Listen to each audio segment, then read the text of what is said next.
আসসালামু আলাইকুম শেখ, প্রচলিত আর্মির চাকরি কি মুসলিমের জন্য জায়েজ? কেন জায়েজ নয়? আসল হচ্ছে জায়েজ। চাকরির আসল হচ্ছে জায়েজ। কারণ হিসাবে বলছেন যে কেননা এই জালেম শাসক জুলুম করতে বাধ্য করে। হ্যাঁ, যদি কোনো চাকরি, শুধু আর্মি না, যে কোনো চাকরি করতে গিয়ে জুলুম করতে বা হারাম করতে যদি বাধ্য করে, তাহলে তখন আপনি বলুন যে আমি এই কাজ করতে পারবো না। যদি এই কাজ না করলে তুমি থাকতে পারবে না, বলে আমি থাকবো না। তাহলে কথা বোঝা গেছে?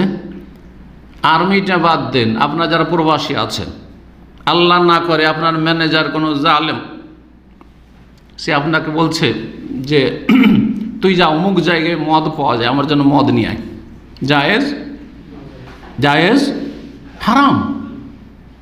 মদ নিয়ে আসবি না, তোর আজকে এক্সিট লাগাবো, তুই কী করবেন?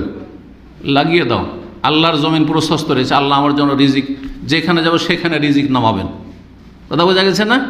তখন চাকরির লাথি মেরে দেন। বোঝা গেছে? অনেক জায়গাতে এরকম হয়। গেছেন 4 স্টার 5 স্টার হোটেলে চাকরির জন্য, ও দাঁড়িয়ে, বা রেস্টুরেন্টে দাঁড়িয়ে থাকলে চাকরি হবে না, লাথি মেরে দেন চাকরিতে। এসেছেন ওদের ভিসায়, আর তার বলছে না দাঁড়িয়ে রাখতে পারবে না। আমার আগে দাঁড়িয়ে তারপরে কাজ। দাঁড়িতে কি অসুবিধা করছে? মহিলার চুলে অসুবিধা করে না? আরে মহিলাই তো পাক করে তোমাকে খাওয়াইছে বাড়িতে। মহিলার এত বড় বড় চুলে পাক করলে ক্ষতি হয় না, আর তোমার এই ছোটো দাড়িতেই অসুবিধা হয়ে যাচ্ছে। এসব শয়তানের দল এগুলো। জি, সুতরাং কখনো লা তাআতা লি মাখলুকিন ফি মাসিয়াতিল খালিক, আল্লাহর স্রষ্টার নাফরমানি করে কোনো মাখলুকের আনুগত্য করবেন না। যদি হারাম কাজ করতে বলে, ওই চাকরি ছেড়ে দেবে, যে কোনো ক্ষতি চাকরি ছেড়ে দেবে। আর যদি বলে যে আমরা হারাম করছি, তোমাকে হারাম করাবো না, তুমি তোমার বৈধ কাজ করিও, তোমার স্বাধীনতা আছে, আর ঠিক আছে।